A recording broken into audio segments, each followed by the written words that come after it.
Mummy काय काय बनवती? अगं संध्याकाळचा स्वयंपाक करायचा आहे पण काय करायचंय तेच कळत नाहीये आणि तुमचा उपवास पण आहे ना. मग हे घे पालक पनीर. पालक पनीर करू. चालेल. ठीक आहे. काजू जर भिजवलेले असतील तर त्यांना अशी शिजवायची काही गरज नाही तुम्हाला. आम्ही भिजवले नव्हते म्हणून शिजवून घेतोय.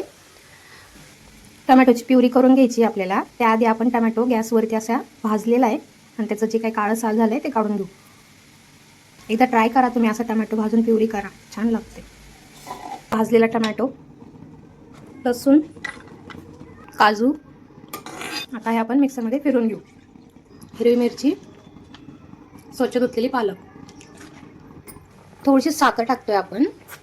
साखर टाकल्यामुळे पालकचा कलर चेंज होत नाही, त्यामुळे नॉर्मल आपल्याला थोडीशी साखर टाकायची आहे. पालक शिजली आहे, आता लगेच तिला काढून आपल्याला बर्फाच्या पाण्यात टाकायची आहे. थंड झाल्यावर मिक्सरमध्ये फिरून प्युरी करून घ्या. कढईत टाकूया आपण आता तेल. पनीर फ्राय करून घेऊ आपण.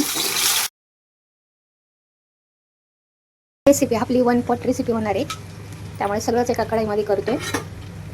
दालचिनी, तमालपत्र आणि जिरं. मीडियम साईजचे 3 कांदे चिरून घेतलेत. त्यामध्ये ॲड करायची आपल्याला टमॅटोची प्युरी. पण ठेवून बारीक गॅसवरती मसाला होऊ द्यायचा आहे. तोपर्यंत इथं पालकची प्युरी करून घेऊ. टाकूया सुके मसाले, बेडगी लाल मिरची, हळद, धना पावडर. यामध्ये आपण कोणत्याही ब्रँडचा पनीर मसाला वगैरे वापरलेला नाही आहे, तरीसुद्धा ही भाजी खूप छान बनते. पालक प्युरी, मस्त तेल सुटलेलं आहे आणि कलर पण बघू शकता किती छान येतं आणि वास पण मस्त छान सुटला आहे. फ्राय केलेलं पनीर, कसुरी मेथी, गरम पाणी, दुधावरची साय, फ्रेश क्रीम असेल तर फ्रेश क्रीम टाका. तडका तयार करू.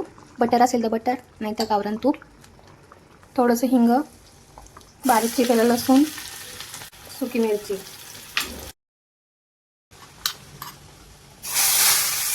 अशा प्रकारे आपलं टेस्टी पालक पनीर तयार आहे. या तुम्ही पण जेवायला आणि अशी ही रेसिपी जरूर ट्राय करा.